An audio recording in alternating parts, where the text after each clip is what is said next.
their abilities,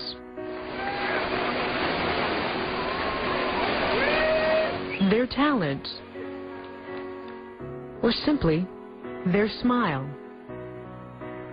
When I first met Nick Vujicic, I knew I had just encountered someone extraordinary. From the moment he began to share his amazing story with me, I witnessed firsthand how God is using a man with no arms and no legs to be God's hands and his feet. My dad was saying that he was, his head was next to my mum's head as I was being born, and he saw my shoulder, and he just went pale. He was hoping my mum didn't see me because he saw that I had no right arm.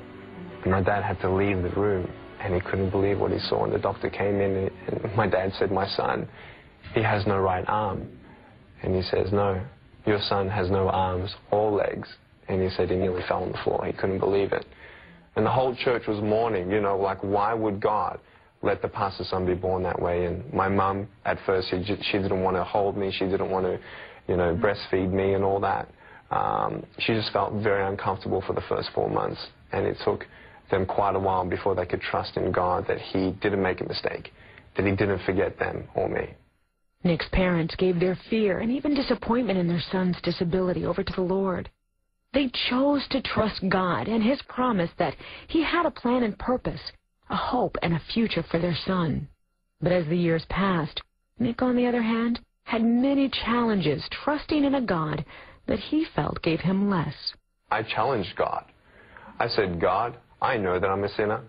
I know that I won't probably have peace until you're in my heart, but I will not let you in my heart until you answer me why. Why did you take my arms and legs? Why didn't you give me what everybody else has?" And I said, "God, until you answer me that question, I will not serve you." And so I wanted to end it. If God wasn't going to end my pain, I was going to end it myself. So at age 8, I tried to drown myself in a bathtub of 4 inches of water. I told my mum and dad, "I'm just going to relax in the bathtub. Can you put me in the bathtub?" And I turned over a couple times to see if I could do it. I couldn't do it. The thought that stopped me from going through with it was the love for my parents. Because I love them so much, and all they did was love me. And I thought to myself, if I actually went through with this, I pictured my funeral, I pictured my parents, and all I saw was guilt on their shoulders, that they couldn't have done more. That would be the last time Nick would attempt suicide. But it wouldn't be the last time he would come face to face with those deep issues that made him want to end the pain. And that's when I started seeing that there is no point in being complete on the outside when you're broken on the inside. And I found out that God can heal you without changing a circumstance. What was it specifically for you that made you say, "Lord, I'm going to trust your word because I know it's true. I'm going to trust you even if I don't know what you have in store for me tomorrow"? Right. Because there was nothing else I could find. There was nothing else that could give me peace. I knew arms and legs wouldn't give me peace anyway, arms and legs alone. I needed to know the truth of who I am, why I'm here, and where I'm going when I'm not here. And I haven't found that truth anywhere else but in Jesus Christ. And it was in Jesus Christ where Nick found the strength to do what many thought would be the impossible. It's so hard to be strong when people constantly say, "You're not good enough, you go away, we don't want anything to do with you. Nick, you're a nobody. Nick, you can't do this. Nick, you can't do that. Nick, Nick, Nick, Nick, Nick." In life, if you don't know the truth, then you can't be free. Because then you'll believe that the lies are the truth.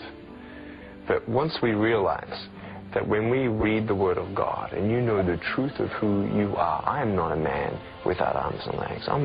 I am a child of God. I am forgiven of my sins. I'm an ambassador of the King of Kings and Lord of Lords. I'm nothing but a servant of the Most High God. This is not about Nick. It's not about Nick's capacity and capability to become this conqueror. I am nothing. I'm nothing. God, though, lives in me, and I now live in his strength. And whatever Jesus conquered, I conquer. I believe if God doesn't give you a miracle, you are a miracle of God. for somebody else's salvation. And I thank God that he didn't answer my prayer when I was begging him for arms and legs at age 8.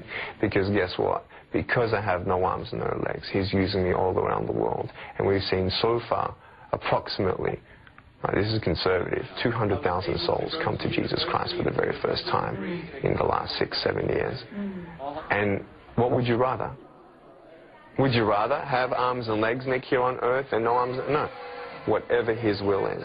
Because I'd rather have no arms, no legs temporarily here on earth to be able to reach someone else for Jesus Christ and then spend eternity with them there. In the last decade, Nick has shared his story in 24 countries to over 3 million people. And whether he's talking to a stadium packed with people or one single person, his heart behind the message is the same. God loves you, that he hasn't forgotten your pain. He hasn't forgotten your family. And maybe while you're watching this interview, you've compared your suffering to my suffering. And that's not where hope is, to know that someone else, in your opinion, is suffering more than you. That's not where hope is. But hope is in the name of God, the name of the Lord Jesus Christ.